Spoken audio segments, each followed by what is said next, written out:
பாரதிய ஜனதா கட்சியின் தேசிய செயலாளரும் அக்கட்சியின் தியாகராய நகர் தொகுதி வேட்பாளருமான ராஜா சென்னை கமலாலயத்தில் செய்தியாளர்களை சந்தித்து வருகிறார். அந்த நேரடி காட்சிகளை பார்க்கலாம். கருணாநிதி என்ன பண்ணாரு? அது கச்சத்தீவால் எந்த பலனும் இல்ல, அது சொச்சத்தீவு, மிச்சத்தீவு, எச்சத்தீவுன்னு பேசினார். இன்னைக்கு எப்படி பேசுறார்?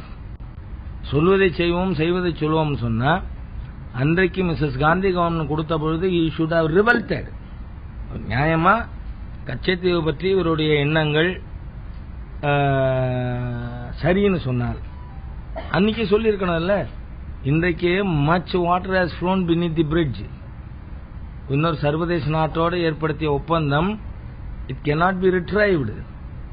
அந்த மாதிரி சூழ்நிலையில தேர்தலுக்காக இவர்களுடைய வாய்க்கு வந்தது பேசினா அதுக்கு பேர் தேர்தல் அறிக்கையான்னு எனக்கு தெரியல.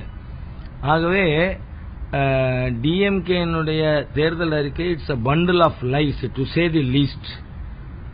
அதே சமயத்தில் அகில இந்திய அண்ணா திராவிட முன்னேற்ற கழகம் தேர்தல் அறிக்கை முதலமைச்சர் அவர்கள் வெளியிட்டிருக்கார்.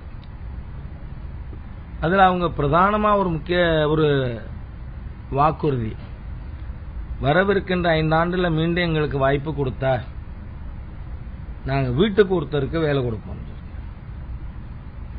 இப்ப ஏடிஎம்கே ஒன்னும் புதுசா ஆட்சிக்கு வரப்போற கட்சி இல்ல. It's an incumbent government.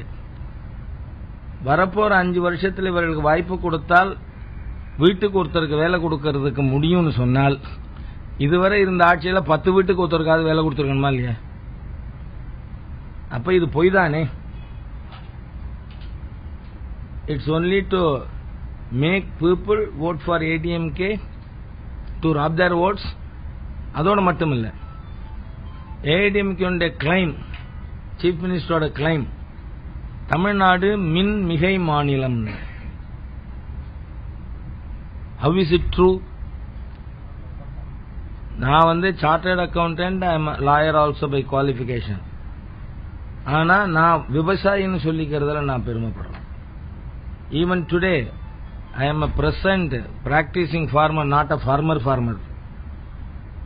தமிழ்நாட்டில் பல லட்சக்கணக்கான விவசாயிகள் அவன் போர்வெல் போட்டு பம்பு செட்டு வாங்கி 50,000 ரூபாய் டெபாசிட் கட்டி 25,000 ரூபாய் டெபாசிட் கட்டி அவன் இணைப்பு கேட்டு காத்திருக்கும் பொழுது யாருக்காவது கொடுத்துருக்காங்களா?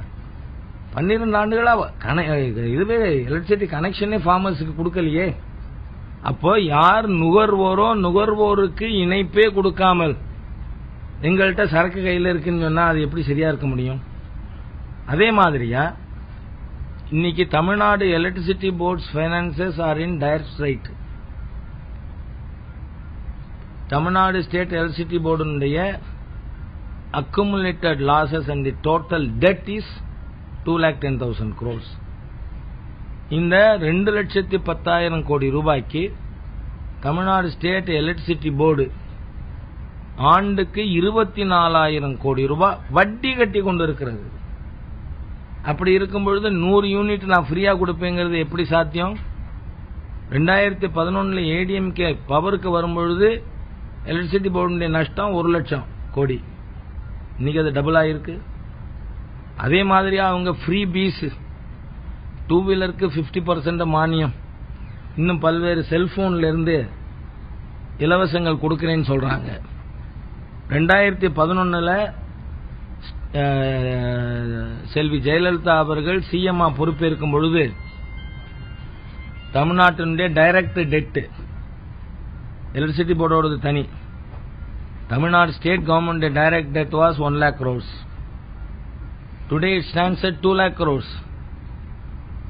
1 லட்சம் கோடி கடன் வாங்கித்தானே இவங்க இதுவரைக்கும் 21,000 கோடி தான் கொடுத்திருக்காங்க ஃப்ரீபீஸ். அரசாங்கத்தை ரன் பண்றதுக்கு இன்னைக்கு இந்த அரசாங்கத்துக்கு கடன் வாங்க வேண்டியிருக்கு. ஆண்டுக்கு 20,000 கோடி குறைஞ்சது. அப்ப திருப்பியும் நாங்கள் இலவசங்கள் கொடுப்போம்னு சொன்னா அதுக்கு பணம் எங்க இருந்து வரும்? இன்னும் சொல்ல போனால் சென்ட்ரல் கவர்மெண்ட் ஸ்டேட்டுக்கு அதிகமான பினான்சியல் பவர்ஸ் கொடுக்கணுங்கிறதுக்காக 14th ஃபைனான்ஸ் கமிஷன் ரெக்கமெண்டேஷன்ஸ் அப்படியே ஏற்று 32% டிவல்யூஷன் ஆஃப் டாக்ஸ் கலெக்ஷன் மாநிலத்துக்கு இருந்ததை 42% ஆக்கியிருக்கு. அது மாத்திரம் இல்ல, மோடி சர்க்கார் வந்த பிறகு ஒரு பஞ்சாயத்துக்கும் 50 லட்சம் ரூபாய் கொடுத்தது இப்ப 80 லட்சம் ரூபாயா மாற்றி for maintenance and improvement of rural infrastructure. இதுக்கு பிறகும் தமிழ்நாட்டில் எந்த விதமான ஸ்டேட் கவர்மெண்ட் இன்வெஸ்ட்மெண்ட்டும் இன்ஃப்ராஸ்ட்ரக்சர்ல கிடையாது. அந்த மாதிரி இருக்கும் பொழுது இவர்களுக்கு இந்த இலவசங்களை கொடுக்கறதுக்கு பணம் எங்கேருந்து வருது?